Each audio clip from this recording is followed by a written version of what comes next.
Yes. So I want you to reflect the SONA on the cocoa issue. Do you buy the president's excuse? The issue of vanishing electricity. I don't know what your circumstances and the people, within ISA and your family. What are you thinking about? Is this your reality? Okay, thank you again.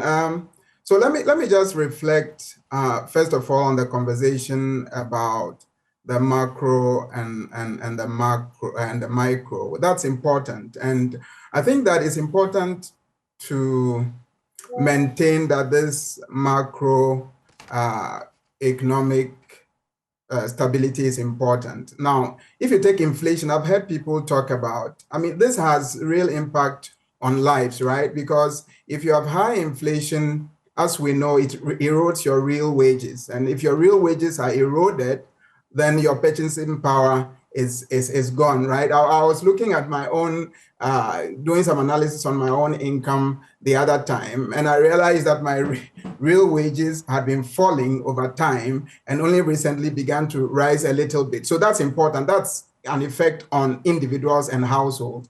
When food prices are high and unstable, it affects poor households. So that's another linkage.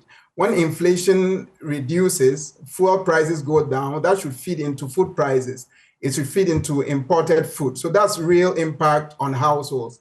Again, if your fiscal space, you have more fiscal space. We are talking about the no bed syndrome, for example. If your fiscal space, you're not spending up to 40% on interest payments, you should be able to invest in health infrastructure and improve the health system. So just to talk about these, few examples of macro economic indicators must feed into the micro. And I believe that some of it is feeding into it. What we need now is increase in real wages, right? And because if inflation is falling, but my prices are already high, it's not that prices are coming down. So if my real income is not increasing, even if it's good news that your inflation is down, still I'll not be able to afford much of that rise. So it's important that jobs are created. It's important that real incomes increase. Now, let me go to the cocoa issue. Again, as I always like to do, you see, because, in this country, we like what I'll call firefighting, right? Something comes up, we talk about it, and then we forget about it, and we go back to business as usual. That's now, right. This whole conversation about cocoa should not be isolated. We should talk about it broadly within the rural economy. Now, let me give you some statistics. I mean, cocoa's share, I was looking at the data again this morning, and cocoa's share of agricultural GDP has fallen from roughly 8 to 9% to about 6% in recent times. Now, that's not necessarily a bad thing if this is diversification. If cocoa's relative contribution to agriculture and value added is declining, the question is whether is this a pricing or a governance issue? Is it a rural transformation issue more broadly? Are we seeing productivity constraints, which we've seen in the recent past? I mean, or is it diversification, which is a good thing? Or is it a structural stress, as we've seen in the past, where exports, prices fall, and then we have this structural issue. So this must be a broader conversation. Now, let me talk about whether or not what was the cocoa prices falling was, of course, it's not a good thing because farmers' income falls and nobody likes that. In principle, producer price stabilization should be one of the core rules of a marketing board, right? Like Cocoa Board, so to help smoothen volatility and protect farmer incomes when some of these things happen. Do you take the position by the NPP that the government should find money to cushion the farmers? Well, no. I mean, the issue is whether or not stabilization requires buffers, right? Do we have the buffers, either financial reserves or hedging against, these fiscal transfers? The question is whether these buffers are there and are sufficient to do this. If you don't have the buffer, When prices were high, you have buffers so that when these things happen, you can fall on those buffers. Then the issue is that you have to borrow.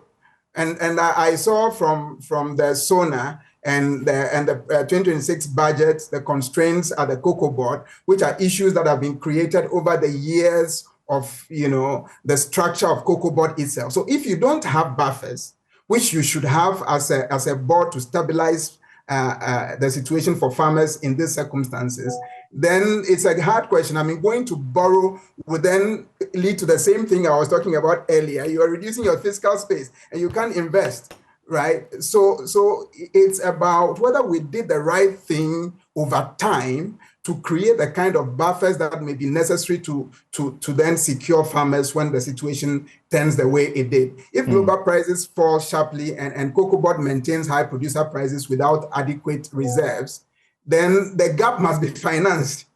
So the question, how do we finance the gap? You go and borrow. Right? Do you share the view that in principle that something ought to be done so that there will be a sort of a system or law that takes care of the price? When I'm doing something stake, there are things I can say. When I'm hosting, I don't say those things. I've done a something stake on the cocoa situation. And I've said one thing that I'm so sure about, that if we were in an election year, the cocoa farmers would not have suffered a dime in reduction of the price. You don't agree? I believe so. I believe so too.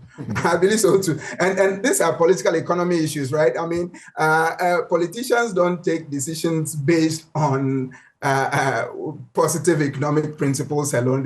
They consider other factors, i.e., what is this going to imply for them for votes? And we take into consideration all these things in the analysis. But I think the broader issue is one of reform. And I heard you ask the question about whether we should be thinking about, going the same path as we did for fuel, right? I remember, when I came to ESA early, one of the early research we did was this whole issue about deregulation of petroleum prices. And now we are not talking about those issues again, right? So maybe we should be towing a similar path when we get to a place where it doesn't have to become politics as to whether producer prices are increased or decreased and so on. Okay. And when I was talking about the broader issue of the rural economy, I think that we have to think about the statistic I gave you, just about 6% of agricultural GDP comes from cocoa. So what about the rest?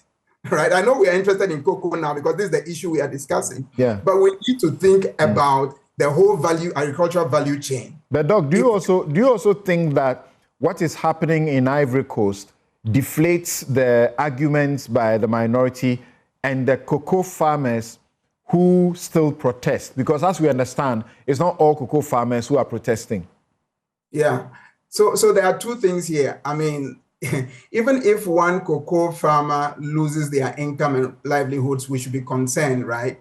But if it's true, I mean, previously, as I saw from the calculations I did, I thought they said that about 82% of the cocoa was already sold, and that was not going to be affected by the reduction in price. Today, I'm hearing 92%. If that is really the case, then if you do the math, the real reduction as a whole in the cocoa value chain comes to just about less than 5%. If that is true, if those statistics that they are churning out is true, I'm sure soon Edwigi will make some reactions, because we are getting a horde of messages, some of them clearly questioning Dennis and where he's coming from, including questions about evidence of where the 7,000 cocoa beans were kept. He should tell us about the warehouses. And also the MD of the CMC, to the point that the claim of the forward sale in the manner he's alleging it is not accurate. Yeah. And let me say one thing about the Cote d'Ivoire issue. No, when the cocoa prices started coming down and there was talk about reducing producer prices in Ghana, I made some calls to some of my research partners in Cote d'Ivoire to find out what was happening. And it's true that the officially there's not been any change in the producer price in Cote d'Ivoire, but they were also facing the same challenges, right? Where I understood that even though the official, price was around 2,800 CFA per kilo, people were not buying, the cooperatives were not buying because they are not able to sell. And so there's a big problem there too. But I don't want us to, it's just like you are saying, if somebody is suffering and I'm also suffering, then it doesn't matter, right? So yes, we can acknowledge the fact that it's happening not only in Ghana, but as a grandson of a cocoa farmer, I would say that if we had enough buffers and we had taken, we made it such that when the prices were so high, we could have buffers. We could be able to show up these farmers, because if we sold 82%, but you don't think that there's economic prudence in going to look for, say, 4 billion to help them out in the circumstance, regardless of what the oil price is? I will not go for borrowing to do that in this circumstance. That's what the president says. That's what the president said we shouldn't do. If it were an election year, they would have done it anyway. But under these circumstances, the prudent thing to do would be to use the value chain itself as a buffer. If you're not able to do that. In a minute, tell me, how is the electricity tariff, the 30% hike, how is it hurting your economy? Of course it is. I mean, recently I've been thinking about going solar because, even though that's also expensive. You're right. I've been compelled to think about the same. That's a conversation we must have in this country. I mean, even here in Europe right now, everybody is putting solar on their rooftops, right? And I'm wondering why Ghana, the government and the state will not make it easier for individuals to be able to use solar. You see, so that's the initial investment is what is hefty. So that appears to be the problem. So, Doc, thank you very much. Hold on there. You guys.